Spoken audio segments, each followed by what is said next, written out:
Hello and welcome everyone. Contract law की last video, आइए cases को डिस्कस करते हैं। When the offeree makes modifications and variations in the term of the original offer, he is said to have made. अगर आपने previous videos अच्छे से देखी हैं तो इसका जवाब आप 1 सेकंड के अंदर कर देंगे। इसका जवाब है काउंटर ऑफर। मैंने बहुत अच्छे से क्रॉस ऑफर और काउंटर ऑफर का डिफरेंस बताया था, कंटिन्यूइंग ऑफर और स्टैंडिंग ऑफ ऑफर का डिफरेंस बताया था। बहुत मेजर कंसेप्ट है ये आपके। प्लीज एक बार जाके प्रीवियस वीडियोस को देख लीजिएगा अगर आपने नहीं देखे तो। A contingent contract is void, voidable, valid, illegal. Contingent contract कैसा होता है? पहले ये बताइए कि कंटिजेंट कॉन्ट्रैक्ट होता क्या है, वो समझिए। उसके बाद ये बताइए कि वो वॉइड है, वॉइडेबल है, वैलिड है, इलीगल है। आपका सेक्शन 31 है जो कंटिजेंट कॉन्ट्रैक्ट की बात करता है, और कंटिजेंट कॉन्ट्रैक्ट हमारे वैलिड होते हैं। लेकिन 31 के अंदर ये चीज एक्सप्रेसिवली लिखी गई है कि जो आपकी कंटिजेंसी है वो स्पेसिफाइड होनी चाहिए। स्पेक्यूलेशंस पे अगर कंटिजेंसी है तो वो वैलिड नहीं मानी जाएगी, वो वॉइड मानी जाएगी। चलिए next. Sometimes a party is entitled to claim compensations in proportion to the work done by him. What is it called? Sometimes a party is entitled to claim compensations in proportion to the work done by him. क्या कहते हैं उसको? Damages कहते हैं, injunction कहते हैं, quantum merit कहते हैं, या नन ऑफ द अबव कहते हैं? बताइए।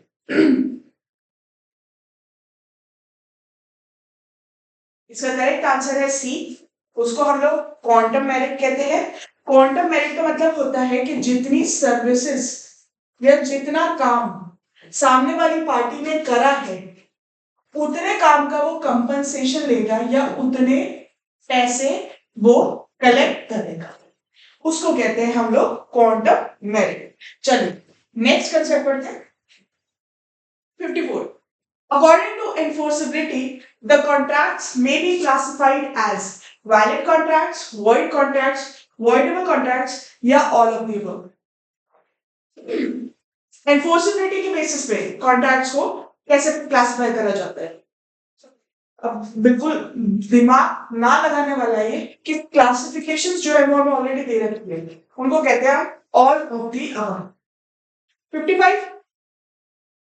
A wrong representation, when made without any intention to deceive the other party, amounts to coercion, undue influence, misrepresentation, or fraud.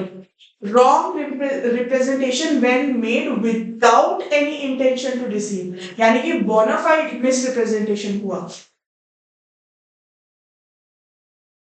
फिर मैंने इस आंसर ही बता दिया आपको कि उसको हम लोग मिसरिप्रेजेंटेशन कहते हैं।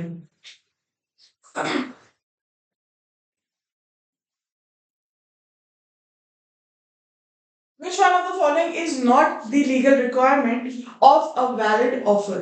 इनमें से कौन सी वैलिड ऑफर की लीगल रिक्वायरमेंट नहीं है? It must be communicated to the other party. It must express the offer's final willingness. It must be made specific to a person and not public at large. It must have clear and definite terms. Answer करिए।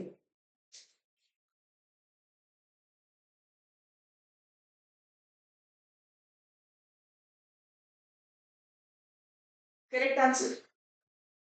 सी, it must be made specific to a person and not at public at large. ऐसा नहीं हो सकता। Valid offer general भी हो सकता है आपका और स्पेसिफिक भी हो सकता है। ठीक है next. The following statement is correct. Ordinary damages are recoverable. Special damages are recoverable only if the parties know about them. Remote or indirect damages are not recoverable. इसमें से करेक्ट आंसर आपका सी है। इंडियन कॉन्ट्रैक्ट लॉ के हिसाब से जो आपके remote और इनडायरेक्ट डैमेजेस हैं वो रिकवरेबल नहीं होते।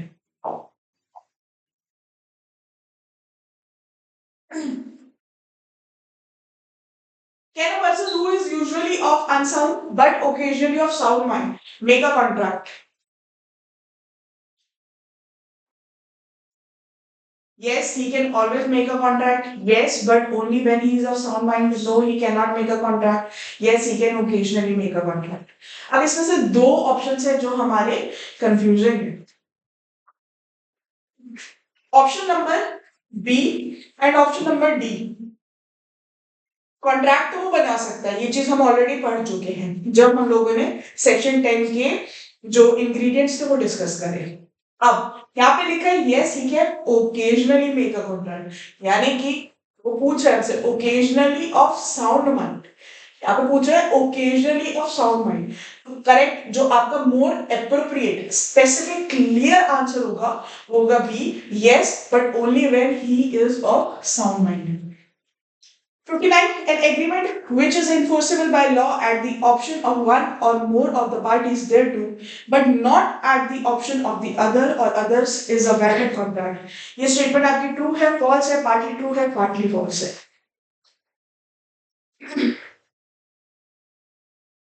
एक पार्टी को हमने राइट दे रखा है, दूसरी पार्टी को हमने राइट नहीं दे रखा है. क्या ये सही है? नहीं.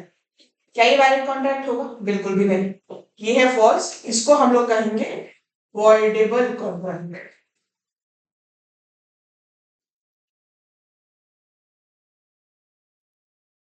अच्छा यहाँ पे जो हमने रिमोट और इनडायरेक्ट डैमेजेस की बात करी नॉट रिकवरेबल की, तो इसके लिए सेक्शन में नोट डाउन कर लीजिएगा. सेक्शन 73 है. चलिए लास्ट क्वेश्चन हमारे कॉन्ट्रैक्ट एक्ट की सीरीज का. Where a party to a contract perpetrates fraud or misrepresentation, but the other party is not, in fact, misled by such fraud or misrepresentation, the contract cannot be avoided by the latter. ये correct है, true है, false है, partly true है, partly false. ऐसे questions आपके UGC में सबसे ज्यादा पूछे जा रहे हैं. The correct answer is true. यहाँ पे हमारे कॉन्ट्रैक्ट एक्ट खत्म होता है. हमने 60 क्वेश्चंस डिस्कस करे. 60 क्वेश्चंस के अंदर हमने इतने सारे कंसेप्ट डिस्कस करे, इन डेप्थ कंसेप्ट डिस्कस करे. आई होप आपके लिए ये वीडियोस इंफॉर्मेटिव थी. आपको ये वीडियोस काफी हेल्प करेंगी आपके एग्जाम के अंदर, जब आप एग्जाम को अटेम्प्ट करेंगे और इस तरीके से कंसेप्ट क्लैरिटी के साथ किसी भी सब्जेक्ट को प्रिपेयर करेंगे, तो आप ये देखेंगे कि आपके सामने कोई भी क्वेश्चन हो, किसी ऐसे केस लॉ का भी क्वेश्चन हो जो आपने केस कभी पढ़ा भी ना हो, और आप उसके फैक्ट्स के बेसिस पे काम कर रहे हैं या आप स्टेटमेंट्स के बेसिस पे काम कर रहे हैं. क्योंकि यूजीसी के अंदर आज की डेट में सबसे ज्यादा क्वेश्चंस जो पूछे जा रहे हैं वो मैच द फॉलोइंग पूछे जा रहे हैं, या फिर वो पूछे जा रहे हैं which of the following statement is correct. तो जहां आपकी कंसेप्ट क्लैरिटी होगी वहां स्टेटमेंट्स वाले क्वेश्चंस जो हैं वो आप बहुत आराम से, बहुत आसानी से क्लियर कर देंगे. साथ ही साथ I want to repeat this again कि हमारी सीरीज चल रही है साथ साथ 2023 और 2024 रीसेंट जजमेंट्स की. उनको जरूर पढ़िए. आपका 50% पेपर उन्हीं से आने वाला है, और अगर आप उन सीरीज को ढंग से पढ़ के जाएंगे यू विल सी कि आप JRF कैसे क्लियर कर लेंगे. All the very best. Thank you so much.